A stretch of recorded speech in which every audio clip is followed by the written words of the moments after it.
does it sound? Well, that's a good question. It's for this amazing trio, a very unusual group, 2 violins and bass, and they also sing. So they're a classical group. They play with orchestras all over the world. They also play at clubs, and they do covers of songs. So there's an incredible group called Time for Three. They asked me to write a piece. I'm a classical composer, so they asked me to write a piece that they could play with orchestras. So it's what we call a concerto. So it kind of features all of their strengths, their virtuosity, their lyricism, even their singing. And it's a very kind of a cosmic piece, actually. It's kind of about making contact with another civilization somewhere else.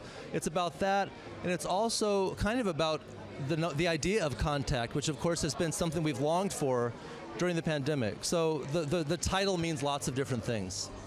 And it sounds like it's very timely too. I mean, things just shifted so much in the last couple of years that we kind of need a reminder that we all need to connect in some way. I really think human contact is just something that we miss so much. And when the world stopped as it did, we missed it not only interpersonally, but in concerts. Hearing people play music live, which is something that composers need to be inspired. So it's something personally I missed very much.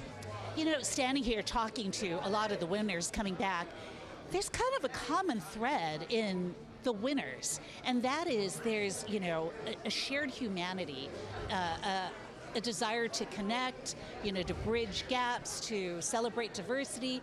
All of that seems to be really resonating with people, and certainly with all of your peers who are voting for you guys and you're winning Grammys. Well, first of all, I could not be more grateful to the Recording Academy for this, and I think you're right that it did seem like there's kind of a common theme about, like you said, humanity and sharing what we have with everyone, and our sort of struggles for greater equality in our field.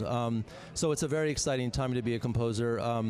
It's exciting because the things that I feel like I can express these days, my teachers, maybe not so much. What I do as a classical composer became rather scientific, actually, and it still does that sometimes. And I feel like the things you're talking about, human contact and humanity and sharing, are things which are not celebrated as much as they could be. And I feel like those things are a huge part of my music.